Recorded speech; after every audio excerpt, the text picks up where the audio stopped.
So, yeah. So, transform. What is transformation?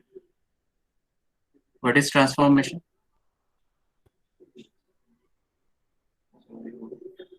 Yes. What is transformation?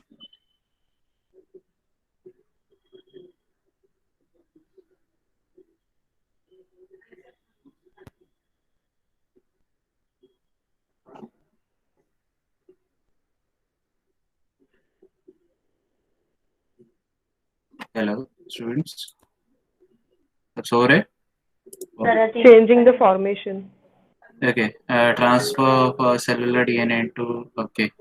Basically, foreign DNA की बात हो रही है. ठीक है. Unidirectional transfer of cell. Okay. Correct. So foreign DNA की बात हो रही है.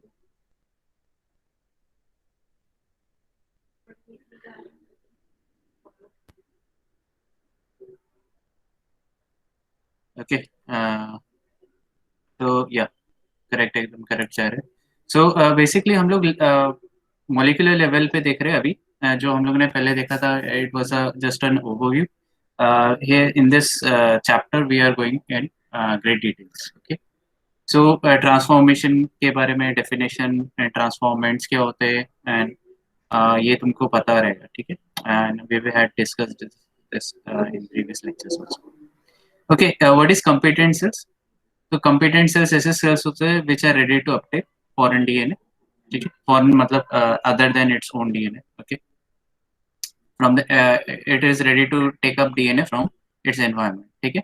तो इसमें जो कॉम्पिटेंस या कॉम्पिटेंट सेल्स रहते हैं वो नेचुरली रहते हैं या they are engineered. Okay. Artificial. ठीक है.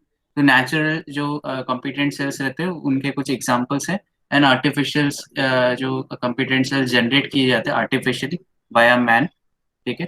मतलब जो हम लोग इंजीनियर करते हैं एट मॉल बायो लैब्स, उसके बारे में पता है. ठीक है. एंड देयर इज अ क्या क्या बोलते हैं list. You can go through it and it may can come for one. Okay. Now so natural competence जैसे मैंने बताया, नेचुरल कॉम्पिटेंस होता है. नेचुरल कॉम्पिटेंस में why is organism taking up foreign DNA or DNA that is present in environment? सो इधर काफी सारे factors आ जाते हैं. बट इसमें सबसे ज्यादा क्या फैक्टर है, जब भी फॉर एग्जांपल एक सिंपल ऑर्गेनिज्म जो नेचुरली कॉम्पिटेंट है, उसका एक एग्जांपल है बैसिलस सेटलिस. ठीक है. बैसिलस सेटलिस है. ओके. तो ये नेचुरल कॉम्पिटेंट ऑर्गेनिज्म है. ठीक है. अभी इसमें क्या बोला गया कि if organism is growing at very good growth conditions, मतलब आपको उसमें न्यूट्रिएंट्स प्रोवाइड किया जा रहा है, बहुत सारा न्यूट्रिएंट्स प्रोवाइड किया जा रहा है, एकदम perfect conditions, optimal conditions provide किए जा रहे हैं. ठीक है. मतलब 37 या रूम टेम्परेचर दिया जा रहा है, एरेशन दे रहे हैं. ठीक है.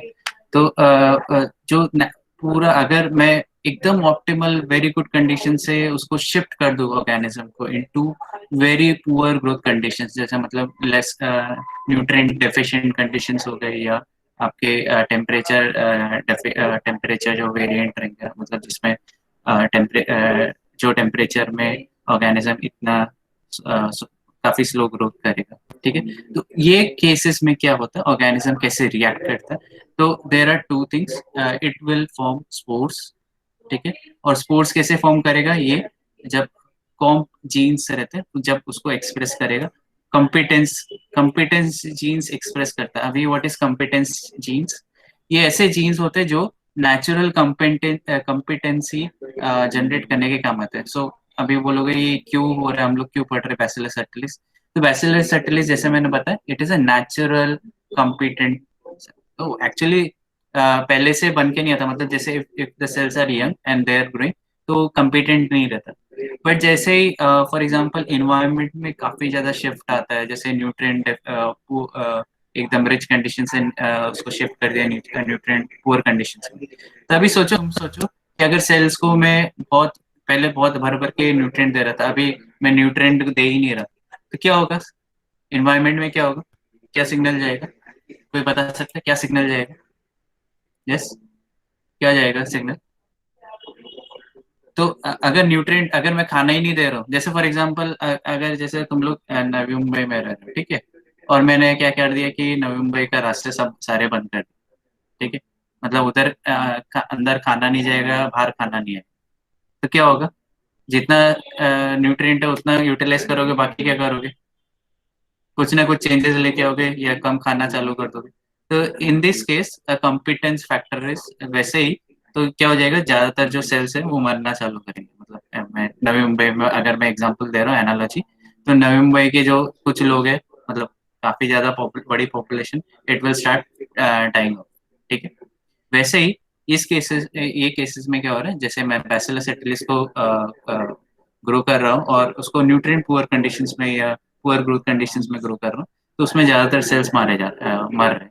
अभी क्या हो रहा है, सेल्स मर रहे हैं तो उनका जो प्रेशियस क्या है, डीएनए है, तो वो क्या होगा, दूसरे सेल्स क्या करेंगे, उसका डीएनए अंदर लेने की कोशिश करेंगे। मतलब हो सकता है ये दूसरे सेल में कुछ नया जीन होगा जिसके वजह से उसको कैपेबिलिटी मिल जाए, दूसरे सेल्स जो लिविंग सेल्स है उनको कैपेबिलिटी मिल जाए कि वो कुछ ज्यादा क्या बोलते हैं, ज्यादा टाइम के लिए वो जो पुअर ग्रोथ कंडीशन है उसको टॉलरेट कर ले, ठीक है। होपफुली यू आर अंडरस्टैंडिंग, अगर समझ में आ रहा है तो यस टाइप करो, नहीं समझ में आ रहा तो नो टाइप।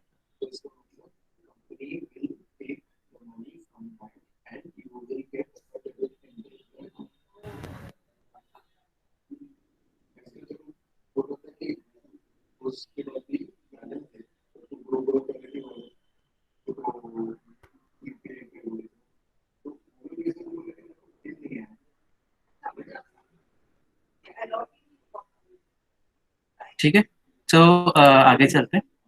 सो तो इधर क्या है, जैसे अभी इसमें एक्चुअली डिटेल में काफी बताया कि जब बैसिलस एटिलिस को एक्सपोनेंशियली ग्रो कर रहे हैं, मतलब वो काफी स्पीड लॉग फेज में ग्रो कर रहे हैं, और उसको फटाक से मैंने उसको carbon nitrogen phosphorus deficient condition में डाल दिया, तो उसमें क्या होगा, बहुत सारे पाथवेज एक्टिवेट हो जाते हैं उसमें, जो मेन पाथवे, दो पाथवे जो एक्टिवेट होते हैं उसकी वजह से कॉम्पिटेंस जनरेट होता है, ठीक है। ओके, सो इधर देख सकते हो, ठीक है, तो ये काफी डिटेल में है, बट इधर मैं जो कॉम्पिटेंस फैक्टर जिसकी बात कर रहा हूँ, कॉम्पिटेंस फैक्टर की बात कर रहा हूँ, कॉम एक्स, कॉम मतलब कॉम्पिटेंस, एक्स मतलब एक टाइप का फैक्टर है, ठीक है। फैक्टर मतलब बेसिकली मैं बोल सकता हूँ एक टाइप के प्रोटीन है, ठीक है। ओके, एंड ये कैसे पता चलता है जो सेल को कि डेंसिटी, जैसे फॉर एग्जांपल हम लोग एक एरिया में रह रहे हैं, ठीक है, and we know what is the population of that area. जैसे फॉर एग्जांपल मेरे सोसाइटी में 80 फ्लैट्स है, तो मैं बोल सकता हूँ 80 फैमिली होगी, राइट, है कि नहीं। और कैसे मैं पता कर सकता हूँ, आई कैन सी, राइट, मेरे पास आंखें है ना, आंखें हैं मेरे पास, सुनने भी आता है, तो काफी अगर लोग झगड़ा कर रहे हैं तो मेरे को समझ रहा है कि आजू बाजू लोग हैं करके, ठीक है। But at the cell level, at the cell level उनके पास आंखें नहीं है, राइट, उनके पास कान नहीं है, उनके पास है क्या, देयर आर सम केमिकल्स। अभी वो क्या करते हैं, केमिकल टू केमिकल टॉक करते हैं, ठीक है। सो केमिकल टॉक कहीं सुना, कोरम सेंसिंग सुना कहीं, quorum sensing, so we have discussed about quorum Yes, sensing, sir. Yes. So ये कोरम सेंसिंग के अंडर आ जाता है, ठीक है, कॉम्पिटेंस फैक्टर, ठीक है। तो ये जो कॉम्पिटेंस फैक्टर आता है, कॉम एक्स आ गया, कॉम क्यू आ गया, ये सब उसके लिए इसमें काम करते हैं। अब कैसे काम करते हैं वो हम थोड़ा सा डिस्कस करेंगे, बट पहले जैसे इधर एक लिस्ट है, थोड़ा सा आई थिंक इतना अच्छा स्कैन नहीं है, बट देखो इधर देखो, सम naturally transformable gram negative bacteria, तो इसमें दो तीन एग्जांपल के नाम याद कर सकते हो, जैसे नेसेरिया मेनिनजाइटिस हो गया, नेसेरिया गोनोरिया हो गया, ठीक है, और कंपाइलोबैक्टर हो गया, ठीक। ओके, आगे चलते, सब naturally transformable gram positive bacteria जैसे बैसिलस एटिलिस हो गया, बैसिलस सीरियस हो गया, ठीक है, बैसिलस स्टीरियोथर्मोफिलस हो गया, ये नेचुरल है, ठीक है। सब naturally transformable acid fast bacteria जैसे माइकोबैक्टीरियम में हो गए, ये भी दूसरे दूसरे के जीन्स उठा लेते हैं, ठीक है, स्ट्रेप्टोमाइसिस हो गए, ठीक है। अब नॉट नेचुरली ट्रांसफॉर्मेबल लैबोरेटरी वर्कहॉर्सेस मतलब बेसिकली ये आर्टिफिशियल ऑर्गेनिजम्स है, मतलब ऑर्गेनिजम्स है और उनको आर्टिफिशियली कम्पिटेंट बनाया गया है। ये नेचुरली रहते नहीं है बट इनको आर्टिफिशियली बनाया गया है। ये इसमें ऑर्गेनिज्म का नाम आ जाता है इकोलाई, एशेरिया कोलाई। ठीक है, इतने सारे वेरिएंट्स है इकोलाई के। आप देखते देखते आप थक जाओगे कि इसमें क्या वेरिएशन है, इसमें क्या वेरिएशन। मतलब पूरा बुक आता है, 200 पेजेस का बुक आता है खाली इकोलाई को लेके। उसमें ये चेंज, ये इकोलाई में ये है, ये इकोलाई में ये है, मतलब हर कंडीशंस के लिए अलग अलग। वैसे साल्मोनेला एंटेरिका सेरोवा टाइफीमेरियम हो गया। ठीक है, तो ये भी ये आर्टिफिशियल है। ठीक है ना। हम लोग आते हैं कॉमेक्स एंड कॉमक्यू में। तो इधर दिया है क्या मैंने, नहीं। ओके, तो ये कॉमेक्स और कॉमक्यू क्या है? एक काम करता हूँ मैं व्हाइट बोर्ड में शिफ्ट कर रहा हूँ, जस्ट।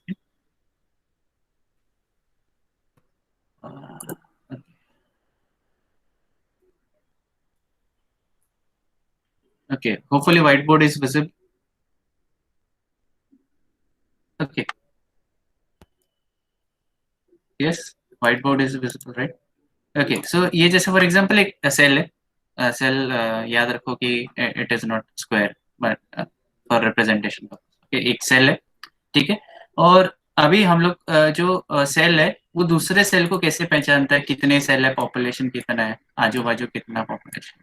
ठीक है, जैसे फॉर एग्जांपल कुछ पॉपुलेशन है। ठीक है, तो ये जो इंडिविजुअल सेल्स है वो एक प्रोटीन प्रोड्यूस करते हैं। प्रोटीन का नाम क्या है? कॉम्प्लेक्स। कॉम्प्लेक्स। बट ये क्या है, ये this is a precursor. What is precursor? Precursor complex. What is precursor? एक टाइप का सबस्ट्रेट है, ये मैच्योर नहीं है, इमेच्योर बोल सकता हूँ। ठीक है, इमेच्योर। ये एक टाइप का प्रोटीन है, कॉमेक्स प्रोटीन। ठीक है, कॉमेक्स एक टाइप का प्रोटीन है। ओके, और ये प्रीकर्सर फॉर्म में रहता है, प्रीकर्सर फॉर्म में जनरेट होता है। अभी क्या होता है, ये प्रीकर्सर से मैच्योर में कन्वर्ट होता है। Okay, mature COMEX. ठीक है, मैच्योर कॉमेक्स। अच्छा, तो ये मतलब एक टाइप का केमिकल रिएक्शन हो गया। ये सबस्ट्रेट है, ये प्रोडक्ट है, तो मतलब कोई एंजाइम भी रहेगा। तो इधर है आगे कॉम क्यू। ठीक है, कॉम क्यू। ठीक है, तो com Q converts precursor COMEX into mature COMEX. Simple. तो ये क्या होता है, कॉमेक्स एक बार मैच्योर हो गए तो इट विल गो आउट। ठीक है, तो ये छोटे छोटे मतलब प्रोटीन हो गए। ठीक है, और ये एक टाइप के रिसेप्टर हर सेल में, each and every cell has this receptor. Around 60 receptors, बहुत सारे रिसेप्टर्स होते हैं। तो ये ऐसे सारे सेल्स प्रोड्यूस करते हैं। ठीक है, ओके। तो कम सेल्स रहेंगे तो जो आपके इन्वायरमेंट में कम अमाउंट ऑफ कॉमेक्स रहेगा, राइट। लेकिन देखो, जितने कम सेल्स रहेंगे उतने मेच्योर कॉमेक्स जो प्रोटीन है वो भी इन्वायरमेंट में कम रहेगा। बट फॉर एग्जाम्पल अगर सेल की डेंसिटी काफी हाई होगी, बहुत हाई होगी, ठीक है, बहुत हाई होगी, so each of these cell will produce this comex, mature comex। तो बहुत सारा कॉमेक्स हो जाएगा, मतलब इधर क्या हो जाएगा, these organism, इनके पास जो रिसेप्टर्स रहते हैं वो ये सैचुरेट हो जाएंगे एंड इट विल इनिशिएट अपना कॉम्पिटेंस फैक्टर को किक इन कर देता है। कॉम्पिटेंस फैक्टर को किक इन कर देता है। कॉम्पिटेंस फैक्टर मतलब क्या, ऐसे फैक्टर्स हैं जिसकी वजह से फॉरेन डीएनए को अंदर लिया जा सकता है। And there is also another thing कि आप जैसे न्यूट्रिएंट डेफिशिएंट कंडीशन हो गया, तो ये कॉम्पिटेंस फैक्टर के साथ एक और ये कॉज करता है, ये इनिशिएट करता है what is called as sporulation. What is sporulation? Yes, sporulation क्या होता है, anybody? Yes, what is it kicks in sporulation. तो स्पोरुलेशन हो गया क्या?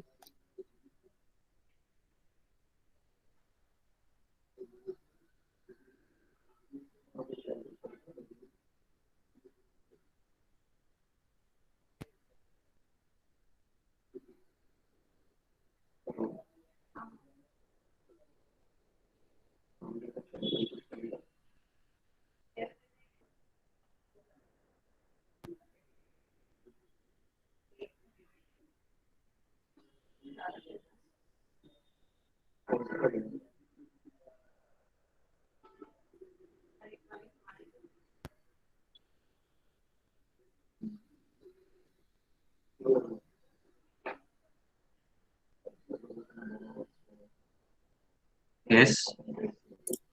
So sporulation is nothing but formation of dormant stage. Okay. Okay.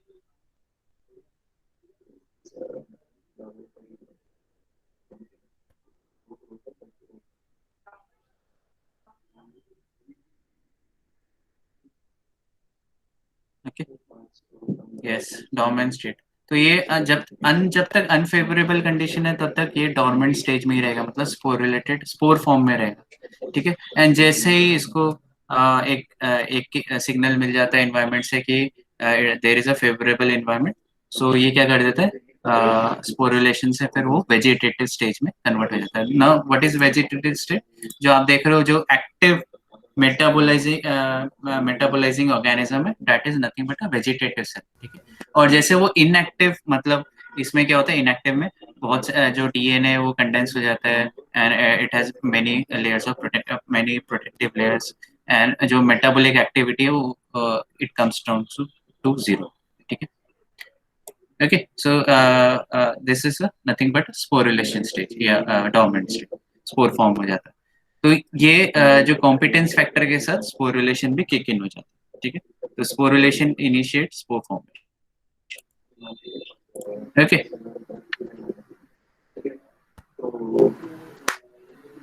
ठीक है।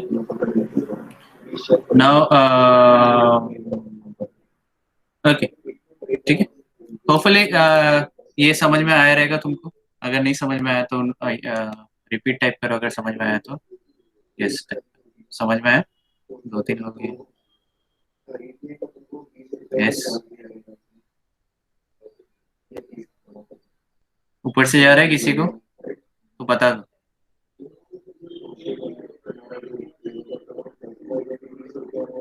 Okay, should I move head? चलो आगे आगे चलते हैं। The process of natural transformation. अब एक्चुअल प्रोसेस में आते हैं और इसमें कॉम जीन्स के बारे में बताएंगे। ठीक है। हम लोगों ने कॉम एक्स देखा, कॉम क्यू देखा, there are also other genes. ठीक है। जिसमें ये कॉम्पिटेंस किक इन होने के बाद कैसे फॉरेन डीएनए मतलब जो इन्वायरमेंटल में जो डीएनए है, उसको कैसे, क्या प्रोसेस से अंदर लिया जाता है या इनटेक किया जाता है, ऑर्गेनिज्म कैसे, ये तो डिटेल्ड प्रोसीजर है। सो हम लोगों ने जो देखा था that was not detailed at all. ठीक है। हम लोगों ने देखा था कि एक डीएनए अंदर आ रहा है, डिग्रेड हो रहा है, और फिर वो होमोलोगस रिकॉम्बिनेशन। बट इधर हम लोग कैसे अंदर आ रहा है उस पर ज्यादा फोकस है। ठीक है। हम लोग क्या करते हैं, एक बार इसको शिफ्ट कर लेते हैं। Sorry sorry.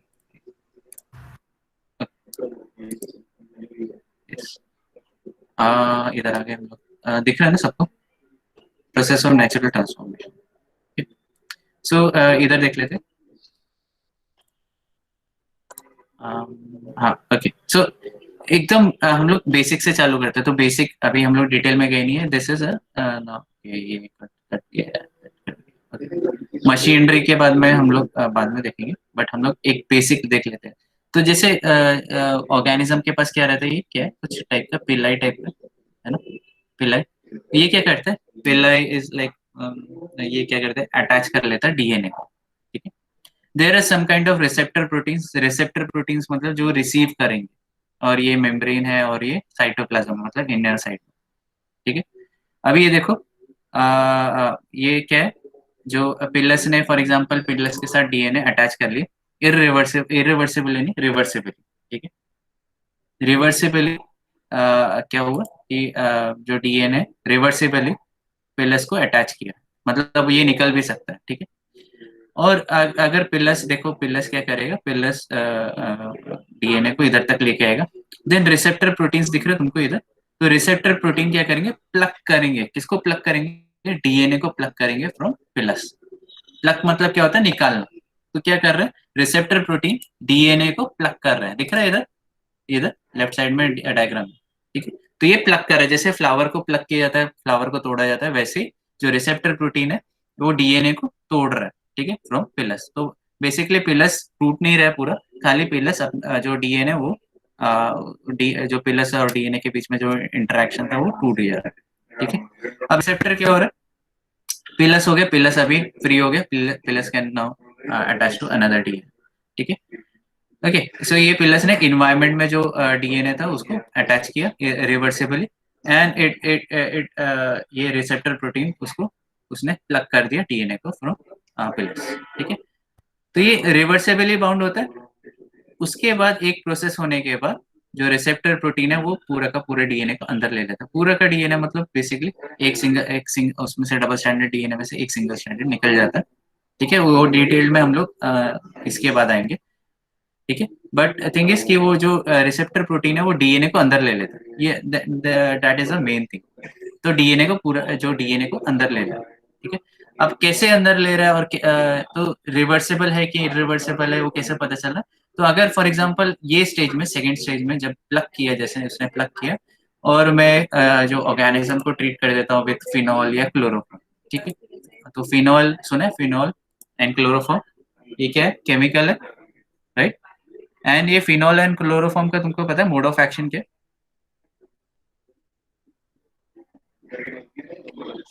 Phenol and chloroform का मोड ऑफ एक्शन क्या।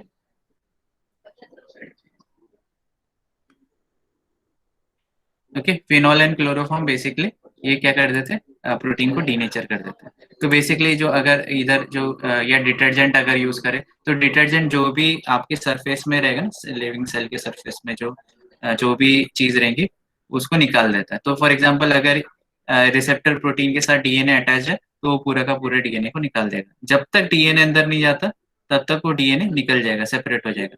बट एक बार वो अंदर चला गया, ठीक है, एक बार अंदर चला गया तो डिटर्जेंट कितना भी डिटर्जेंट से वॉश कर लो ऑर्गेनिज्म को, डीएनए वो छोड़ने नहीं वाला, वो एक अंदर चला गया, एक बार अंदर गया तो गए, ठीक है।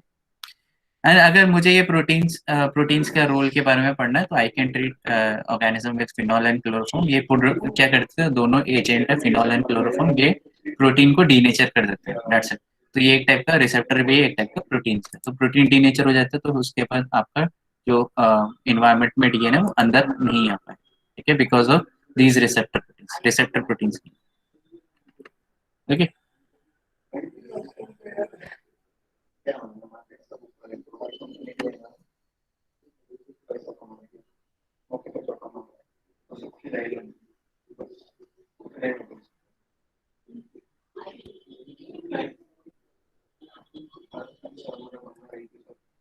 ओके, समझ जा कि ऊपर से गया।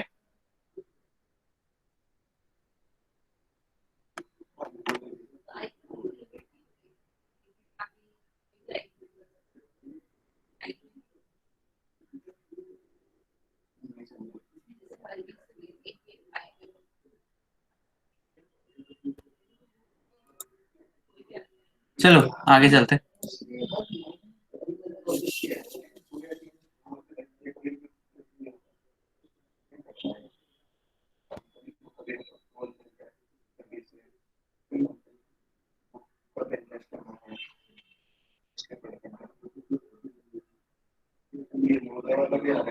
ओके, आगे चलते।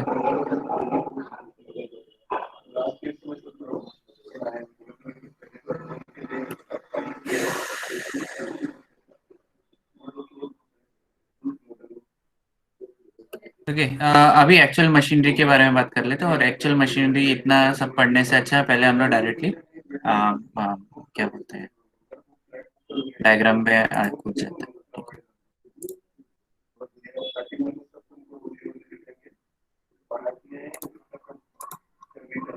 ओके, सो इधर देखो ये एक टाइप का, अभी ये कौन सा ऑर्गेनिज्म है, दिस इज नथिंग बट क्या बोलते हैं बैसिलस एटिलिस, ठीक है, बैसिलस एटिलिस है। और इधर इसके पास जो है टाइप 4 पिलस है, सेम मैकेनिज्म है जो हम लोगों ने देखा। और फिर इधर है कॉम ई ए, ठीक है, ये एक टाइप का रिसेप्टर प्रोटीन है, ठीक है। कॉम जी है जो कॉम ई ए के साथ मिलके डीएनए को अलाइन करता है, मतलब ये जो कॉम ई ए एक टाइप का रिसेप्टर प्रोटीन है तो ये इसने पिलस से प्लग कर दिया डीएनए, ठीक है। और ओके, सो इधर देख रहे हो, और कॉम जी क्या कर रहे हैं, कॉम ई ए को असिस्ट कर रहे हैं फॉर डीएनए अलाइनमेंट, ठीक है। और उसके बाद फिर आ रहा है कॉम आई। अब कॉम आई का प्रोटीन का रोल क्या है, ये डीएनए को डबल स्टैंडर्ड फॉर्म से सिंगल स्टैंडर्ड फॉर्म में कन्वर्ट कर रहा है। तो एक टाइप का न्यूक्लियस है, मतलब डीएनए को तोड़ नहीं रहा, बट वो एक डबल स्टैंडर्ड डीएनए को सिंगल स्टैंडर्ड में कन्वर्ट कर रहा है। और ये नॉन स्पेसिफिकली कन्वर्ट कर रहा है, मतलब आपका एक डबल स्टैंडर्ड में से कौन सा एक स्टैंड डिग्रेड हो जाएगा, एक स्टैंड डिग्रेड नहीं होगा। ठीक है, तो खाली सिंगल स्टैंडर्ड डीएनए अभी कॉम ईए के थ्रू अंदर जाएगा।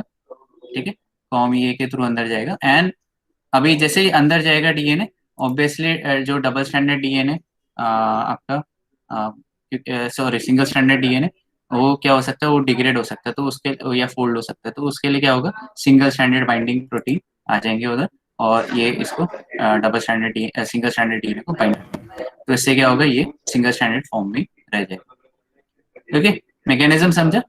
पिलस आया, पिलस ने डीएनए इन्वायरमेंट में जो था उसको अटैच किया। ठीक है, अटैच करने के बाद कॉम ये रिसेप्टर प्रोटीन है, तो उसने प्लग कर दिया डीएनए को, डबल स्टैंडर्ड डीएनए को।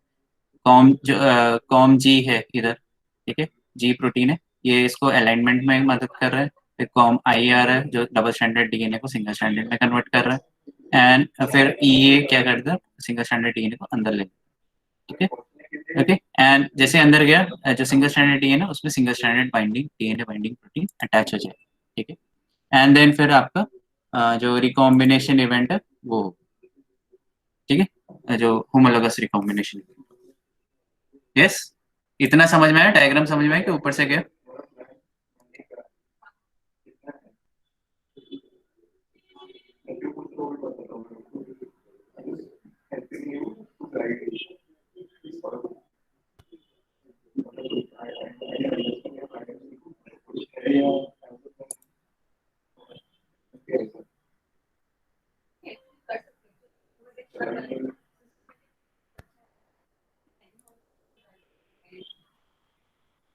ठीक है, आगे चलो।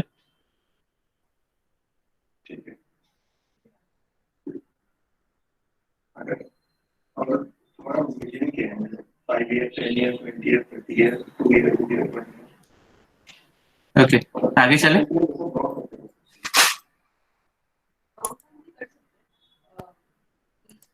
ओके, सो इसमें क्या बोले, हम लोग अभी थियोरेटिकल पार्ट देख रहे हैं, तो थोड़ा सा बोरिंग हो सकता है तुम्हारे लिए, बट पढ़ना तो पड़ेगा। ओके, सो इधर क्या, pili first bind the DNA are only one of the different pili, मतलब जो बैसिलस सेटिलिस में बहुत सारे पिलाइज रहते हैं। ठीक है, अभी जो ज्यादातर कॉमन सेल सरफेस में पाया जाता है वो टाइप 4 पिलाई।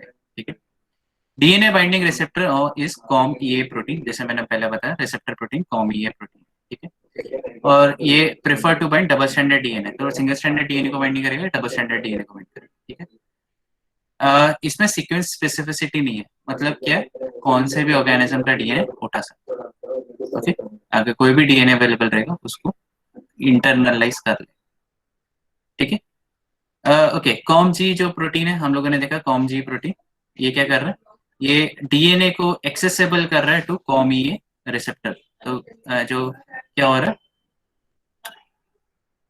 देखो इधर वापस देखो, देखो com G proteins are involve in making com E receptor accessible to DNA, तो ये एक्सेस कर रहा है, एक्सेसिबल करवा रहा है। तो डीएनए क्या हो सकता है, काफी बड़ा हो सकता है।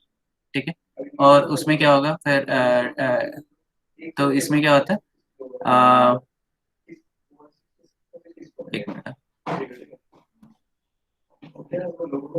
ओके, तो ये डीएनए को एक्सेसिबल करवा रहा है। ठीक है, अभी जो कॉम ये रिसेप्टर है वो is susceptible to degradation by endonuclease, जो डीएनए है वो काफी बड़ा रहता है, तो उसको तोड़ा जाता है, कट किया जाता है। ठीक है, ओके, इसलिए जो बड़ा डीएनए एक बार में नहीं आए, उसको छोटे पीस में काटा जाता है। ठीक, और उसके बाद फिर वो उसको अंदर लिया जाता है।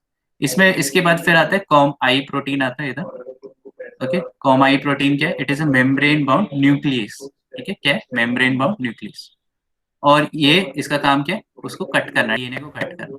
ठीक है, और ये कट करने के बाद वो डबल स्टैंडर्ड डीएनए को सिंगल स्टैंडर्ड में कन्वर्ट कर देगा।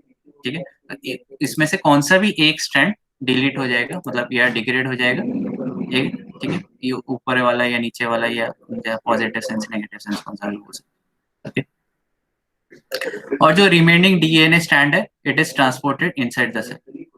ओके, तो जो बाकी जो डीएनए स्ट्रैंड है वो अंदर आ जाएगा, ट्रांसपोर्ट हो जाएगा। Okay, com E receptor and com E C proteins are required for DNA transport. अभी इधर जो हम लोग ने com E A protein receptor के बारे में पढ़ा, ठीक है, but com E C protein भी रहता है, ठीक है, और ये दोनों चाहिए रहते हैं for efficient DNA transport. Once inside the cell, single standard DNA is protected by COM encoded DNA binding proteins. तो एक बार जैसे वो अंदर आ गया, अभी इधर EA के साथ EC भी प्रोटीन्स भी है जो डीएनए को बाहर से अंदर ट्रांसपोर्ट करते हैं, ठीक है, और ये जो single standard DNA binding protein है वो भी कॉम फैक्टर जनरेट कर रहा है, कॉम्पिटेंस जीन्स ही SSBs बना रहे हैं। ओके, SSB मतलब single standard DNA binding protein.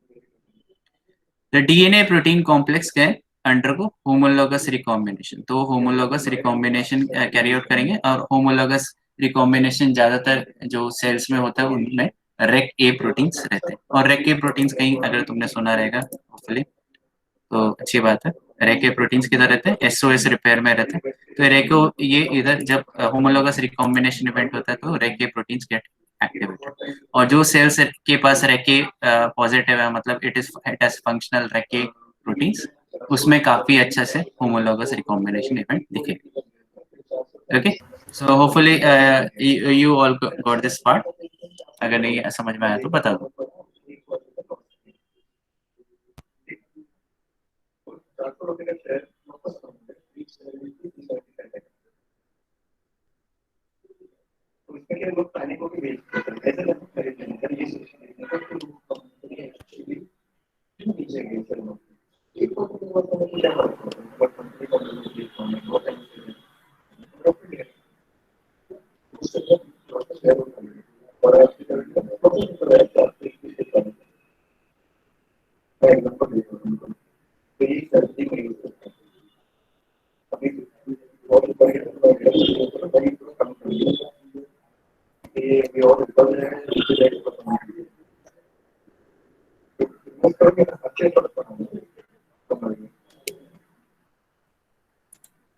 Okay,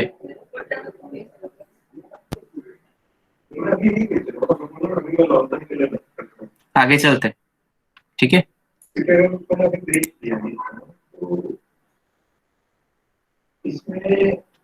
आगे चलते हैं। इसमें क्या बोला है फिर? ओके, सो सेम जो है आपका जो बैसिलस एटिलिस ग्राम पॉजिटिव, वैसे ही सिमिलर मैकेनिज्म और सिमिलर प्रोटीन्स आपके स्ट्रेप्टोकोकस निमोनिया में भी पाया गया, ठीक है, स्ट्रेप्टोकोकस निमोनिया में भी बेसिकली स्टडी किया है। ओके, ओके, तो क्या है, gene sequence similar to the Bacillus subtilis com EA receptor has been identified in chromosome gram positive Streptococcus pneumoniae. जैसे कॉम ईए के जो प्रोटीन्स है वो जो जीन से जनरेट हो रहा है, सेम सिमिलर सिमिलर बोल सकते हो, सिमिलर जीन्स आपके स्ट्रेप्टोकोकस निमोनिया में भी देखा गया, ठीक है, या उसको रिसर्च किया है या फाइंड आउट किया है, ठीक है। ओके, तो हम लोग ग्राम पॉजिटिव देखा, अभी ग्राम नेगेटिव ऑर्गेनिज्म भी देख लेते हैं। तो ग्राम नेगेटिव बैक्टीरिया जैसे हेमोफिलस इन्फ्लुएंजा हो गया, नेसेरिया मेनिंजाइटिस हो गया, हेलिकोबैक्टर पाइलोरी हो गया, ठीक है, इनमें क्या होता है, ठीक है, ओके सॉरी, ये भी ग्राम नेगेटिव ऑर्गेनिज्म। तो gene sequence similar to Bacillus subtilis com EC which encodes a DNA transporter protein has been identified in both gram negative and gram positive. तो ईसी जो प्रोटीन्स है वो gram positive and gram negative दोनों organism में पाया गया, but gram negative organism में com EA receptors नहीं देखे गए, जो इधर स्ट्रेप्टोकोकस निमोनिया में मिला गया। तो कॉम ईए फिर से बता देता हूँ, कॉम ईए जो प्रोटीन्स है वो बैसिलस एटिलिस के साथ स्ट्रेप्टोकोकस निमोनिया में देखा गया, बट कॉम ईए के जो प्रोटीन्स है वो ये हीमोफिलस इन्फ्लुएंजा ग्राम नेगेटिव ऑर्गेनिज्म में पाया नहीं गया, बट जो कॉम ईसी, ईए नहीं ईसी, ईसी प्रोटीन ये दोनों ग्राम positive and gram negative organism में पाया गया, ठीक है, आगे चलते हैं।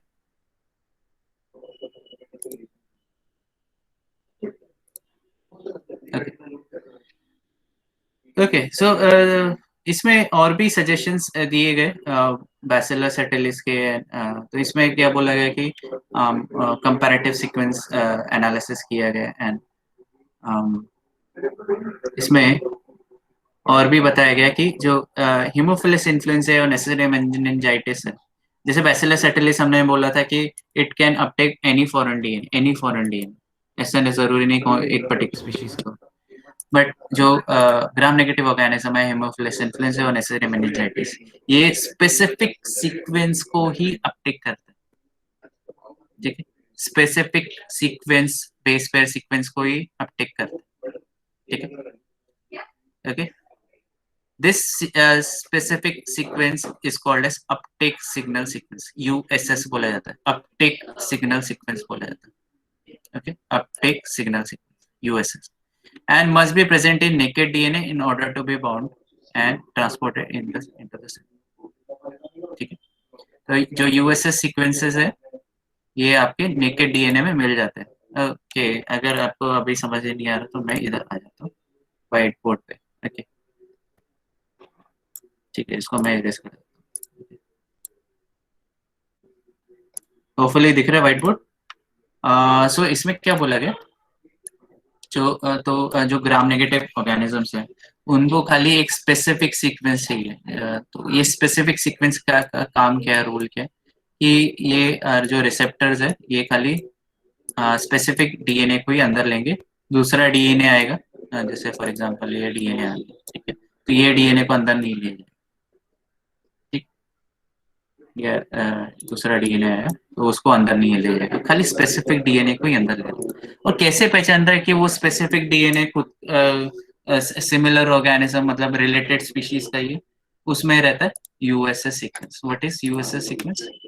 Unique specific sequence, USS, okay, USS. अभी यूएसएस है क्या, बेसिकली अगर आप ये ऑर्गेनिज्म देखो, जैसे ये है नेसेरिया मेनिंजाइटिस, नेसेरिया का दिया हुआ एग्जांपल, या हेमोफिलस इन्फ्लुएंजा, तो इसमें देयर आर बहुत सारे, there are an number of genes, okay. तो इसमें क्या बोला गया, ज्यादातर जो हेमोफिलस इन्फ्लुएंजा के जीन्स है उनके जो एंड रीजन में बोल रहा हूँ, एंड रीजन के जो सीक्वेंस है, it is nothing but USS, ये जीन है, ठीक है, ये पूरा का पूरा जीन है, ठीक है, ये पूरा जीन है, ओके। और इसमें क्या बोला गया, जो यूएसएस सीक्वेंस है, यूनिक स्पेसिफिक सीक्वेंस है, वो पाया गया ज्यादातर जो आपके जीन्स है हेमोफिलस इन्फ्लुएंजा के उधर पाया गया, और वो ज्यादातर 3 प्राइम एंड में पाया गया। अभी इससे 2 फायदे होते हैं, ओके, होपफुली तुम लोग सेम पेज में ये समझ रहे, ऊपर से जा रहे,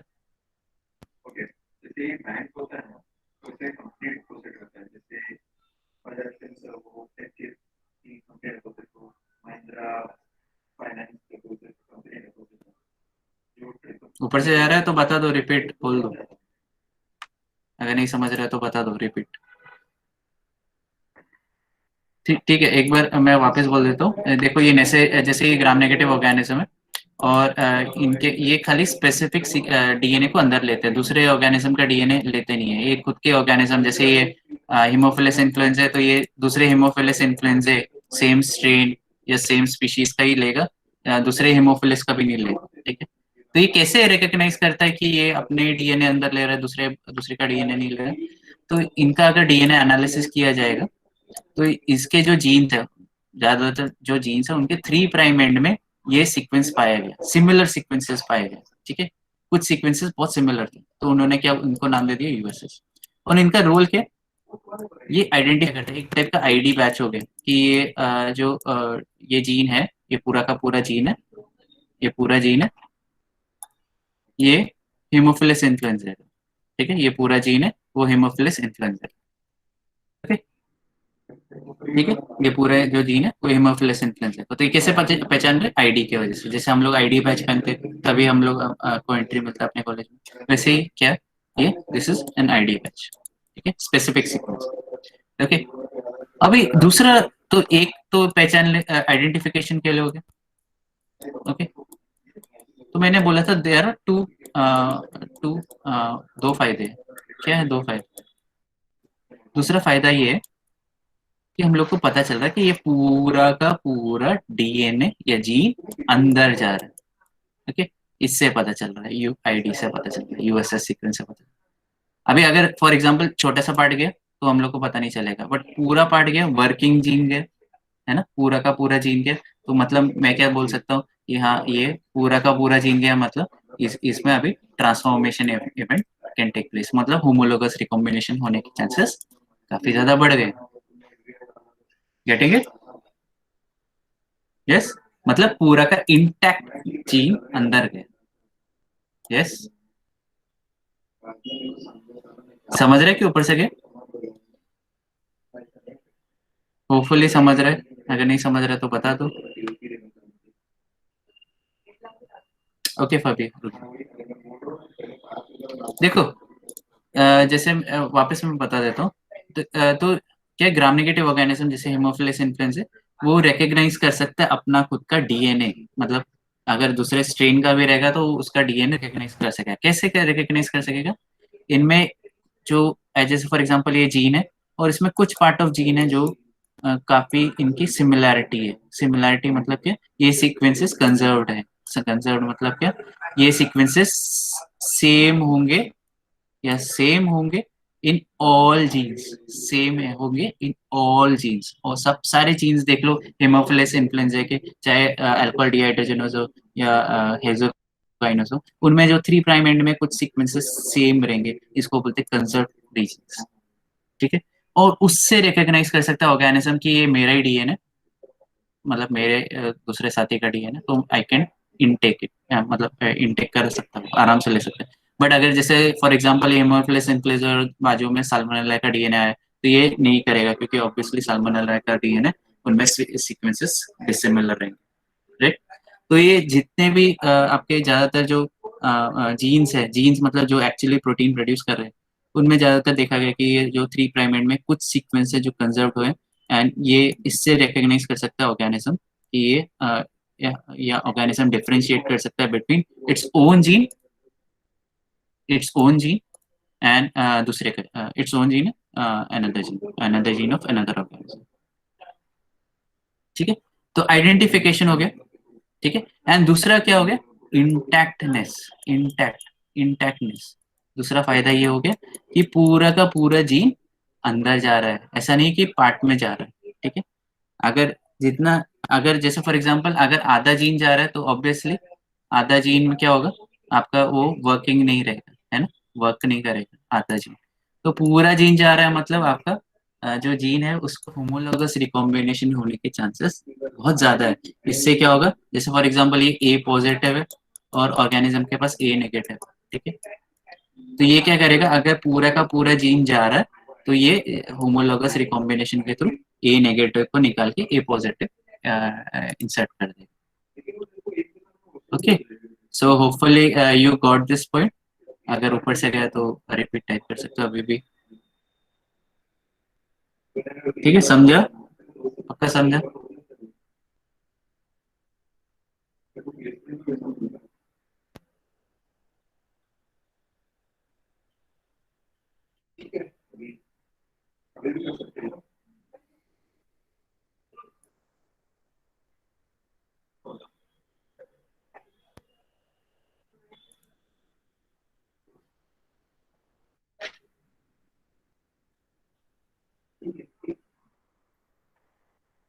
ओके, चलो चलो आगे चलते हैं।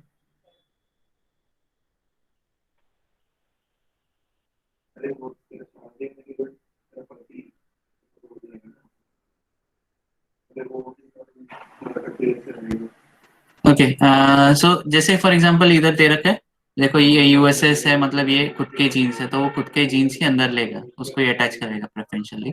और ओके सॉरी सॉरी, एक मिनट इधर। ओके, तो होपफुली दिख रहा है तुमको। तो ये देखो ये यूएसएस मतलब ये जीन खुद के जीन्स है, मतलब दूसरे स्ट्रेन के ये। ओके, एडजॉइनिंग सेल्स के, और ये डीएनए दूसरे सेल्स के, तो ये इसको इनटेक नहीं करेगा, खाली जिसके पास यूएसएस रहेगा उसको ही अंदर ले। ठीक, यस, तो यही मैंने मैकेनिज्म बता दिया।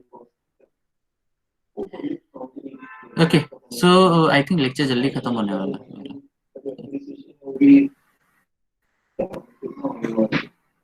ओके तो ये है यूएसएस। अभी अगर यूएसएस देखे तो कितना बार रिपीटेड है, तो हेमोफिलस इन्फ्लुएंजा में जो यूएसएस है वो कितने बार रिपीटेड है अभी?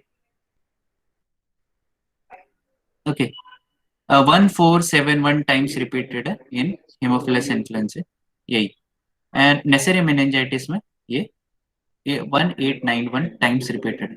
ठीक है, बहुत ज्यादा रिपीट्स है, मतलब इससे पता चलता है कि हर जीन में ये सीक्वेंसेस है और इसके वजह से क्या होगा, ये organism can intake its own strain का जीन्स।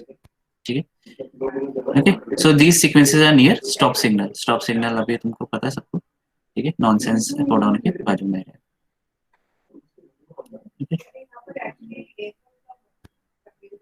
ओके अभी एक और इंटरेस्टिंग फैक्ट है जो हेलिकोबैक्टर पाइलोरी, ठीक है, it does not contain Uptake ये सिग्नल सीक्वेंस। तो ये यूएसएस नहीं है, अपटेक सिग्नल सीक्वेंस नहीं है, ठीक है।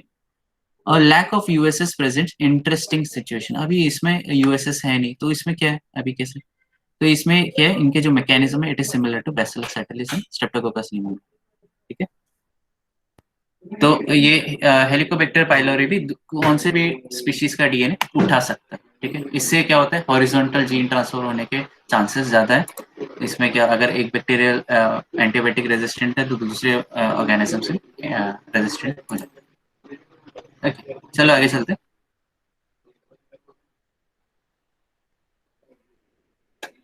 Okay, additional differences in molecular mechanisms of natural transformation among bacteria species are found. तो जो हेमोफिलस इन्फ्लुएंजा है उसमें जो to uptake USS containing DNA sequence है ना मेम्ब्रेन इंक्लूस कंपार्टमेंट। तो ये जब भी हेमोफिलस इन्फ्लुएंजा दूसरा डीएनए मतलब फॉरेन डीएनए इनटेक कर रहा है, ठीक है, ओके, अपटेक कर रहा है, इनटेक कर रहा है जो भी, उसमें एक मेम्ब्रेन लेयर भी है।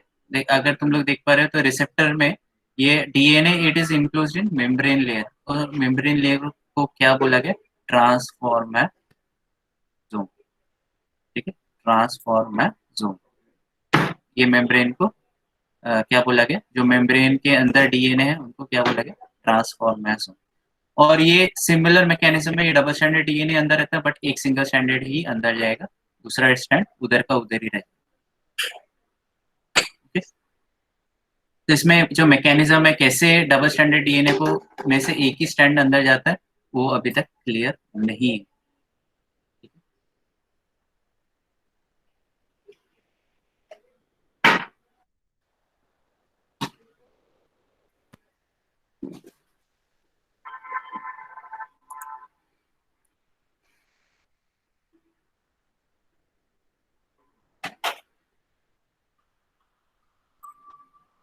ठीक, तो इसमें ये जो फ्री डीएनए कहाँ से आ रहा है, फ्लोटिंग डीएनए, वो वही उसके बारे में पता है।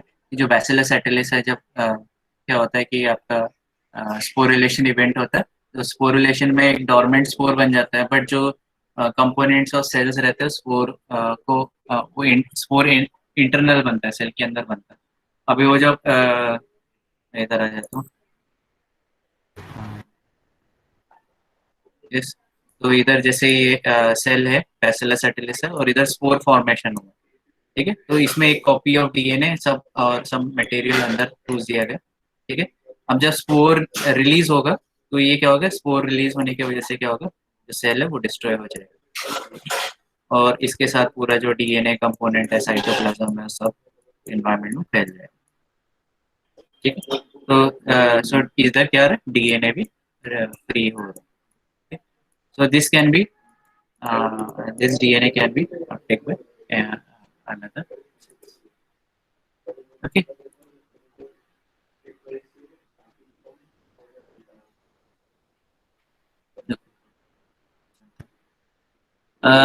ओके आर्टिफिशियल ट्रांसफॉर्मेशन कैसे होता है उसके बारे में भी मैं डिस्कस करता हूँ।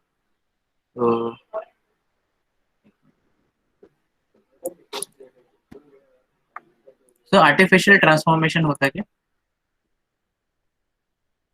What is artificial transformation. तो ये हम लोग लास्ट लेग में मैं सोचा था कि काफी बड़ा होगा, but in this way we are completing 2 units, मतलब बेसिकली यूनिट 2। ठीक है, so this is the last page and इतना ही है। तो व्हाट इज आर्टिफिशियल ट्रांसफॉर्मेशन, क्या होता है? तो मैं क्या कर रहा हूँ, बेसिकली सेल्स को कम्पिटेंट बना रहा हूँ। क्या बना रहा हूँ? सेल्स को कम्पिटेंट बना रहा हूँ। और क्या होता है, सेल्स का जो सेल मेम्ब्रेन है वो नेगेटिव चार्ज है। ओके, एंड जो डीएनए है वो भी नेगेटिव चार्ज है। तो नेगेटिव नेगेटिव अट्रैक्ट होते रहे कि रिपेल होते?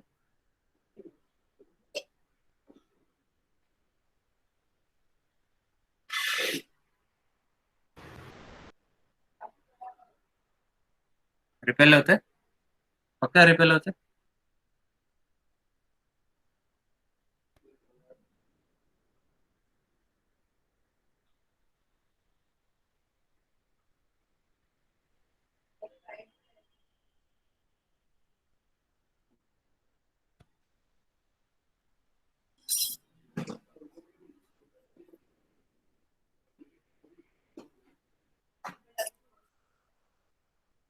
ओके, सो क्या होता है, अभी रिपेल करता है तो ये क्या हो गया, अभी कंपिटेंट बनेगा क्या, डीएनए आएगा क्या इसके बाजू में? नहीं आएगा ऑब्वियसली। तो हम लोग क्या करते हैं, तो हम लोग देयर आर 2 मेथड्स। एक तो हीट शॉक मेथड होता है, हीट शॉक, और दूसरा होता है इलेक्ट्रिक शॉक। ठीक है, हीट शॉक है, दूसरा होता है इलेक्ट्रिक शॉक। तो इससे हम लोग कॉम्पिटेंस बनाते हैं सेल्स को। तो क्या होता है, सेल्स को कॉम्पिटेंट बनाने के लिए पहले उसको ट्रीट भी किया जाता है। वो एक्चुअल प्रोसेस में हीट शॉक के ये होता है। तो पहले उसको ट्रीटमेंट दिया जाता है ताकि वो डीएनए उसके आजू बाजू आ जाए। तो अभी डीएनए आजू बाजू तो नहीं आएगा, तो इसलिए क्या करते हैं, सेल्स को ट्रीट करते हुए कैल्शियम क्लोराइड।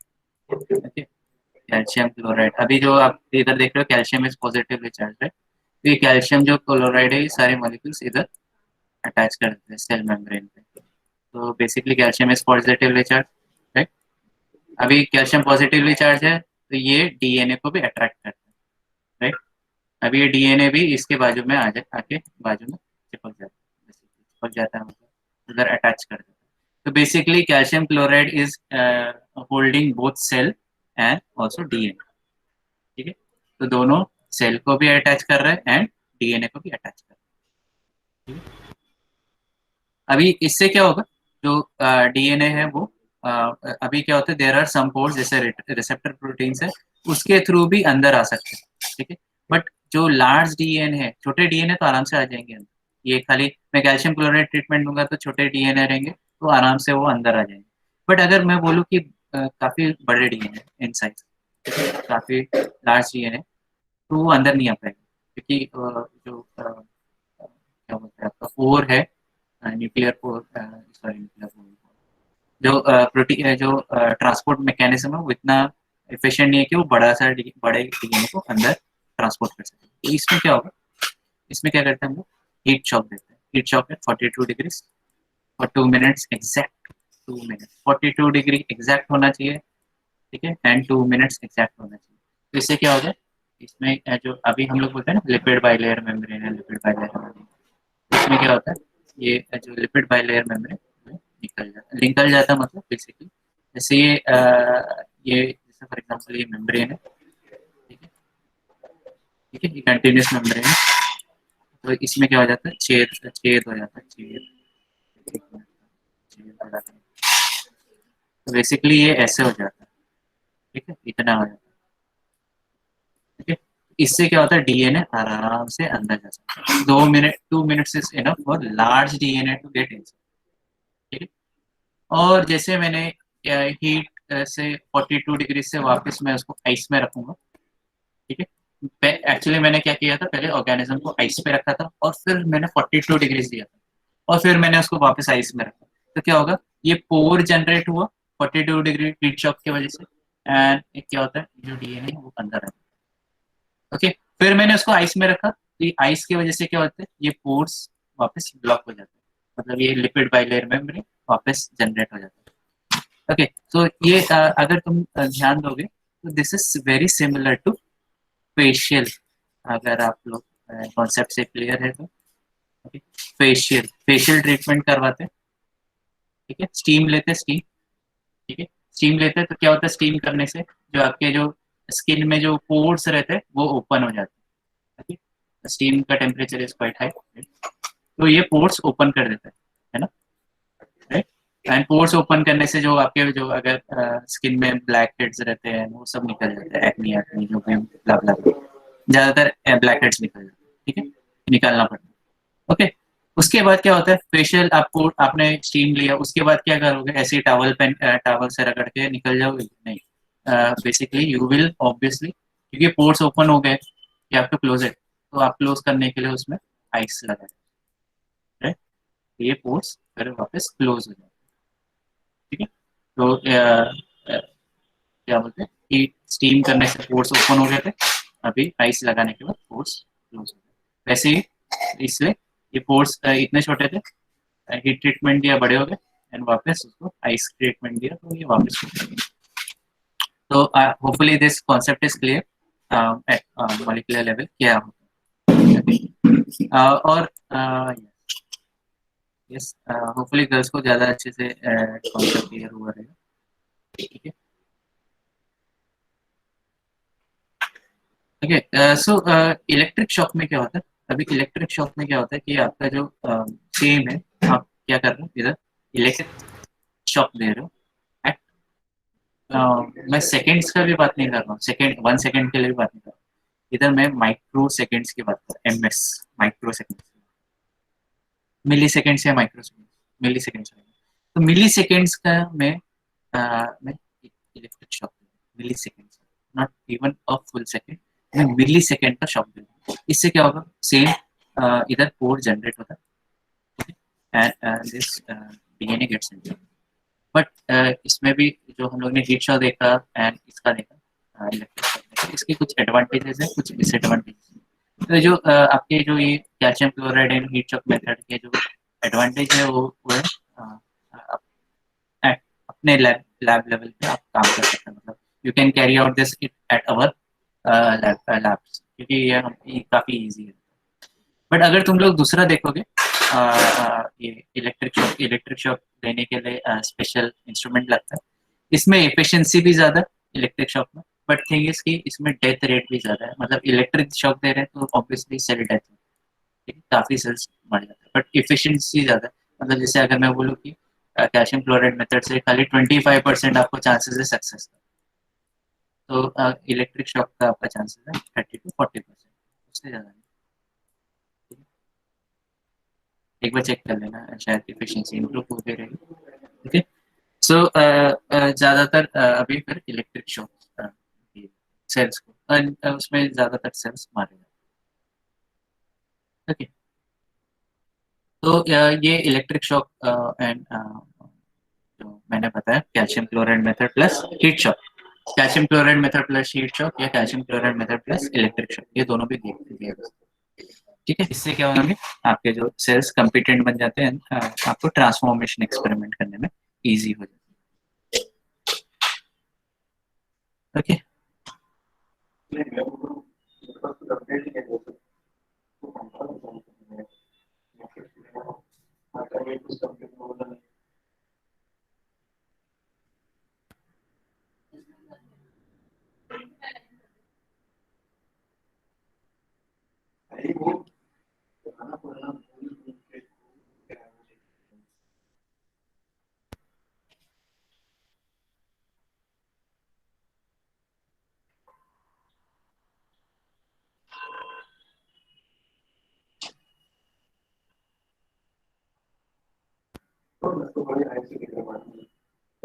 ये समझ में आया कि ऊपर से गया, बता दो मैं फिर।